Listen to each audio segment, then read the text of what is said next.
तक बच पाएगा तू? और स्वयं बच भी गया तो इन बालकों के प्राणों की रक्षा कैसे करेगा? यदि तू अपनी हार स्वीकार नहीं करेगा तो इन सबको अपने पांव के नीचे कुचल दूंगा मैं।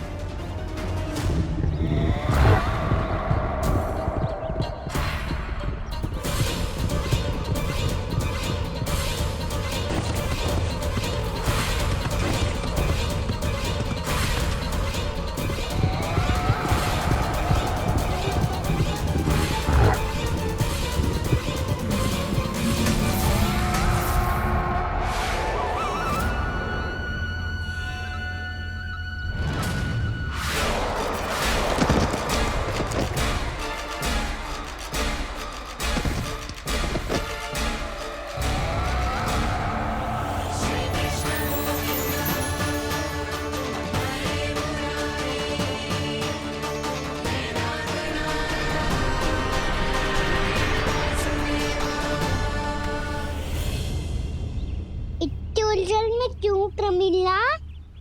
रामीला, पर मैं तो वत्सासुर हूँ।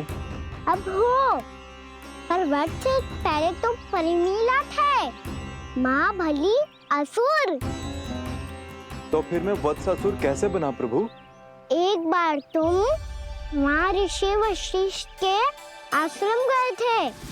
यक्षो, गंधर्वो और देवताओं तक को पराजित करके जिसने अपने अधीन कर लिया, वो मुरुपुत्र प्रमिलासुर आपके द्वार पर खड़ा है।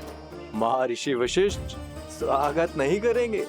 द्वार पर खड़ा व्यक्ति देवता या असुर नहीं होता है प्रमिला, वो तो बस एक अतिथि होता है और अतिथियों का स्वागत करना हमारी परंपरा है। आओ। पर वो नहीं जानते थे, अभिमान तुम्हारे विवेक को निकल चुका था। आपने हमारा स्वागत तो कर लिया महर्षि, परंतु यहाँ तो हमारे बैठने के लिए उचित स्थान तक नहीं है। हे माता नंदिनी, असुर राज के लिए आसन की व्यवस्था कीजिए।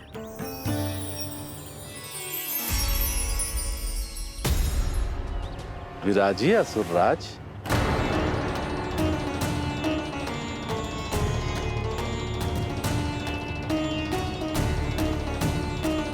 अब जब आपने मुझे बैठने के लिए कहा ही है, तो भोजन की व्यवस्था तो होनी ही चाहिए। अतिथि तो ईश्वर स्वरूप होते हैं प्रमिला, और उनकी इच्छा पूरी करना हमारा कर्तव्य है। हे माता नंदिनी, मेरी विनती स्वीकार करें।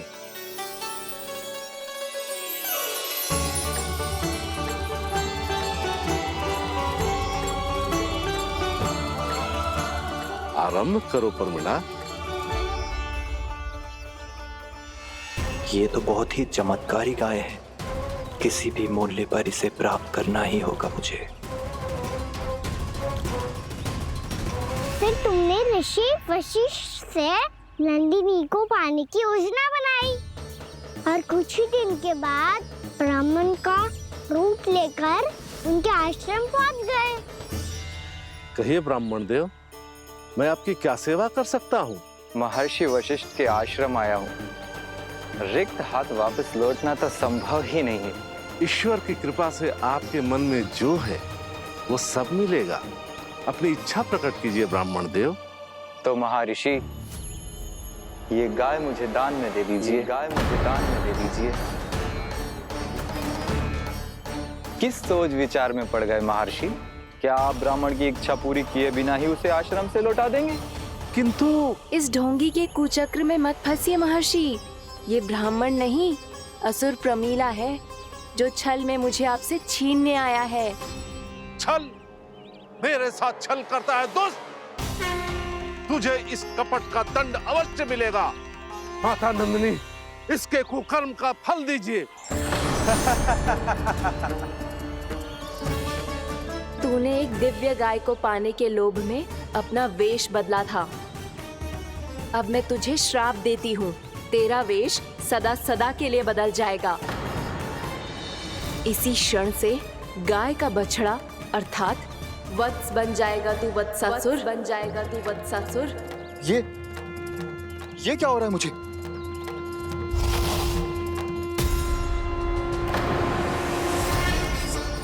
मेरा स्वरूप? हाँ। मुझे क्षमा करें मां नंदिनी, अपना श्राप वापस ले लीजिए। महर्षि मेरी रक्षा करें। महानंदिनी मुझे क्षमा कर दीजिए। भूल हो जाने के बाद उसे सुधारने का एक अवसर तो सभी को मिलना चाहिए माँ। इसे क्षमा कर दीजिए माँ, इसे अपनी भूल का पश्चाताप है। आपसे अधिक और कौन जानता है महर्षि, दिया हुआ श्राप वापस नहीं लिया जा सकता। पर मैं तुम्हें वरदान देती हूँ, तुम्हें वत्सासुर के रूप में केवल द्वापर युग तक रहना होगा। उसके बाद स्वयं प्रभु श्री विष्णु के अवतार तुम्हें मुक्ति प्रदान करेंगे।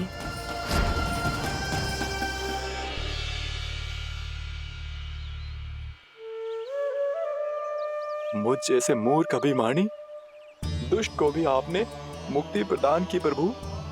जब भी किसी को अपनी भूल का आभास होता है, वो उसी क्षण क्षमा पाने की योग्य बन जाता है। और जिसने वर्षों तक पश्चाताप भी किया हो, उसके लिए तो मुक्ति का मार्ग भी सहज खुल जाता है।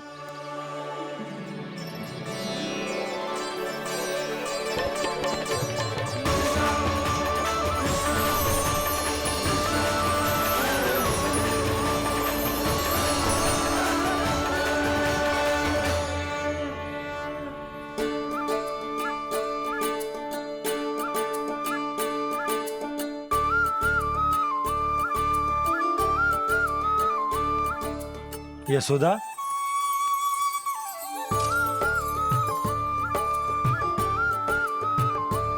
यशोदा, कुम्हार के यहाँ से दीपक ले आए हूं। हर बार की भांति इस बार भी पूरा गांव दीपों से जगमगा उठे हो। वृंदावन में जे हमारी पहली दीपावली है और जे हम बड़ी धूमधाम से मनाएंगे। रानी भाभी, तोरण के रूप में जे टांग दो द्वार पे। हाँ, टांग दे।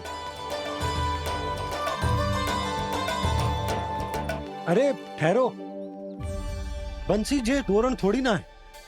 तोरण तो आम के पत्तों और गेंदे के फूल का बनता है। जे किसने कही तुझे ऐसे टांगने के लिए? तोरण क्यों टांगते हैं पता है? हे नारायण, तोरण इसलिए टांगते हैं ताकि बुराई और नकारात्मकता को हम द्वार के बाहर ही रोक दें और भीतर उन शक्तियों को आमंत्रित करें जो ऊर्जा, उत्साह और दिव्यता से भरी हो, जैसे मैया लक्ष्मी। रानी भाभी, ये बात समझ में ना आई कि तोरण में केवल आम के पत्तों और गेंदे के फूलों को ही क्यों लगाया जाता है? वो इसलिए बंसी, क्योंकि आम के पत्ते घर के भीतर की दूषित वायु को खींचकर बाहर निकाल देते हैं और किसी भी प्रकार की नकारात्मक ऊर्जा को उसका हरा रंग घर के भीतर प्रवेश ना करने देते और आंखों को शांति और सुखद अनुभव कराता है, वो बात अलग। इसी प्रकार से गेंदे के फूल भी किसी भी प्रकार की नकारात्मक ऊर्जा को घर के भीतर प्रवेश ना करने देते और उनकी गंध से कीड़े मकोड़े भी घर से दूर ही रहते हैं। समझ में आई बात? जी समझ गए हो। हाँ, तो समझ गए हो तो जा ना, शीघ्र आम के पत्ते लेके आ जा। जी। यशोदा, अपने कान्हा के गौचारण से लौटने की प्रतीक्षा में तुम जितनी व्याकुल हो ना, उतना व्याकुल तो अयोध्यावासी भी ना थे भगवान श्री राम के वनवास से लौटने पर। हर मैया के लिए उसका लल्ला श्री राम ही होता है।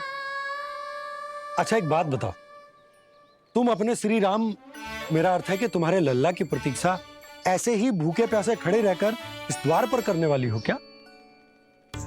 भोजन की स्मृति सता रही है आपको? अपने लल्ला की कोई चिंता ना है। सारे बालक वन में अकेले हैं, अब तो बंसी भी यहाँ आ गए हैं। नारायण ही रक्षा करे उन सबकी, कहीं कोई अनहोनी ना हो जाए। इतने घने वन में कहीं कोई पशु या कोई राक्षस आ गो तो? अभी तो कह रही थी कि तुम्हारा लल्ला श्री राम है। श्री राम तो 14 बरस का वनवास काटकर सुरक्षित अपने घर लौट आए थे। तुम्हारा लल्ला तो सवेरे गया है गौचरण को, गोधूली के पहले वापस आ जाएगा। चिंता मती करो यशोदा, अकेले रहकर सब संभालेगो तभी तो हर परिस्थिति का सामना अच्छे से कर पाएगो।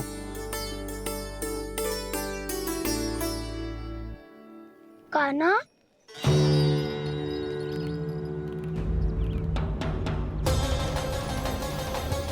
अब की बार तो पूरा फंस गया। अब इस छठी को कैसे संभालूं? ये कैसे हो? ये वत्स तो हमारो ना है। ये वत्स तो है ही ना। ये तो एक बहुत भयानक राक्षस लग रहा है। राक्षस? सच्ची बता कान्हा, जे तूने तो ना कियो? ठहर जा कान्हा, हम घर चले लौट जाते। जाएंगे। अब पहरा देने की मेरी बारी है। आप जाओ और विश्राम करो। वन में आने से लेकर अब तक जो भी हुआ है सब तुम्हारी योजना का ही भाग है, और अब ये भी तुमने ही किया है ना कान्हा? मुझे आप नहीं पहचानोगे तो और कौन पहचानेगा दाऊ? पर अब समझ ही गए हो तो बस देखते ही मत रहो, सईठा भी करो, स्मरण करो क्या है मेरा सत्य। स्मरण करो। मैं कौन? बोल कान्हा, सत्य बता। तू नहीं करो अजय? इतना बड़ा वत्स, बल्कि वत्स भी नहीं, इतना बड़ा राक्षस और इतना छोटा सा कान्हा। उज्जवल, अपने बड़बोलेपन में कुछ भी बोलने लगते हो तुम। भला कान्हा में इतनी शक्ति कहाँ जो इतने बड़े राक्षस की ये दशा कर पाए? तो फिर ये किसने करो जे? ये कार्य तो बस श्री नारायण ही कर सकते हैं, है ना कान्हा? इतनी क्षमता तो उन्हीं में हो सकती है, पर सखाओ इसके बारे में गांव में किसी को पता ना चलना चाहिए। क्यों? क्योंकि यदि हमारे माँ को पता चल गया कि यहाँ कुछ ऐसा हुआ है तो फिर कल से हम में से कोई भी यहाँ ना आ पाएगा। तो फिर गांव में ही खेलना छुपन छुपाई। उन सब का तो केवल वन आना बंद होगा, पर मेरी मैया तो मुझे घर से बाहर निकलने ही ना देगी। नाना, हम किसी को कछु ना बोलेंगे, है ना सखाओ? हाँ।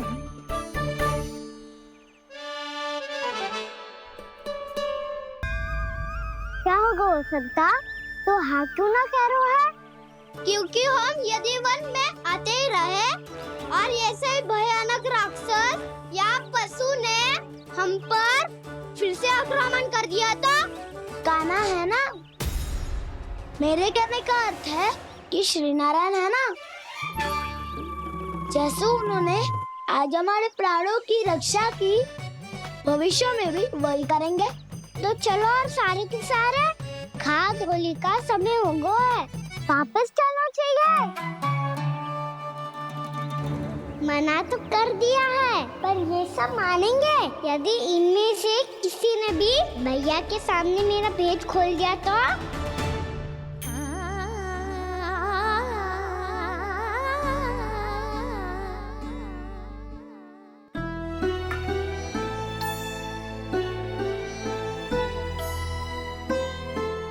यशोदा, आओ कछु खा लो। मैं अब और प्रतीक्षा ना कर सकती, मैं जा रही हूँ। भूखी जाओगी? हाँ। और जब कान्हा पूछेगो कि मैया आपने भोजन कियो कि ना, तो क्या कहोगी? जब उसे पता चलेगो कि उसकी प्यारी मैया उसके बिना भोजन ही ना करती, तो वो स्वयं भी भोजन ना करेगो, पूरे दिन भूखा रहेगो। यही चाहती हो तुम? कान्हा के लिए भोजन कर लो, फिर मैं स्वयं लेकर चलूंगा तुम्हें कान्हा के पास।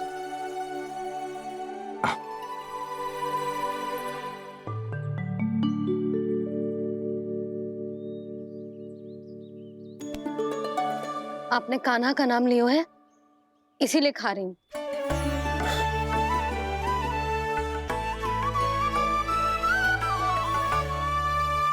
तो जे कृष्ण के नाम को।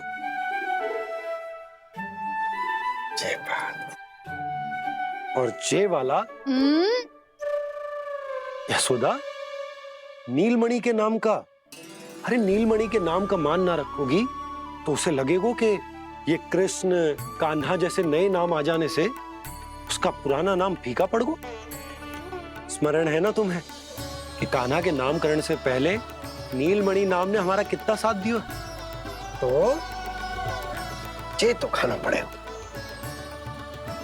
हाँ। बस। और जे अपने नटखट मुरलीधर कान्हा के लिए।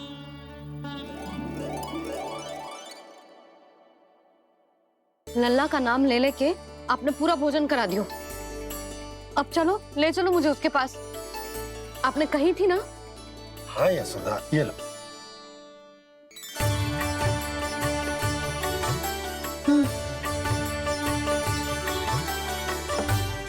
चलो। हमने तो वापस न लौटने का वचन दिया था अपने लल्ला को। मैं तो मैया हूँ, ममता में आके अपना वचन भूल जाती हूँ। पर गोपराज तो अपने वचन के पक्के हैं। जे इतनी शीघ्र कैसे तैयार हो गए?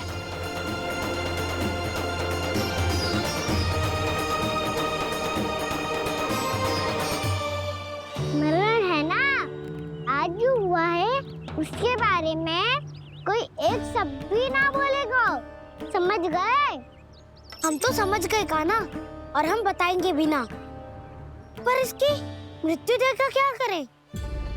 यदि किसी गांव वाले ने देख लिया तो हमें तो बताने की आवश्यकता ही ना पड़ेगा। चिंता मत करो, श्री नारायण सब संभाल लेंगे। ये जहाँ से आया है वही पहुँचा देंगे इसे। वाह दाऊ, क्या सुझाव दिया है आपने।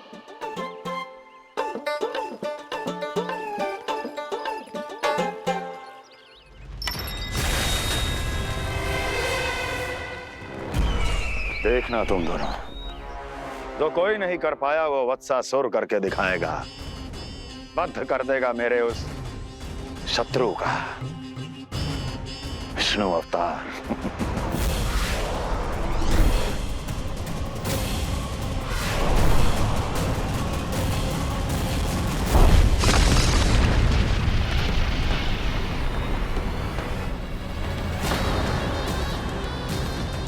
वत्सासुर! वत्सासुर! कैसे मारा उस विष्णु अवतार ने एक गौवंश को? तुमने वत्स का अर्थात गौवंश के जीव का वध किया है कान्हा। नहीं दाऊ, मैंने तो राक्षस वत्सासुर को मोक्ष दिया है।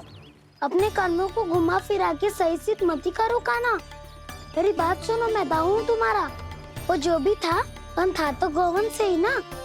तुमसे उसकी हत्या हुई है और तुम्हें इसका प्रायश्चित करना ही चाहिए। ऐसे करूं?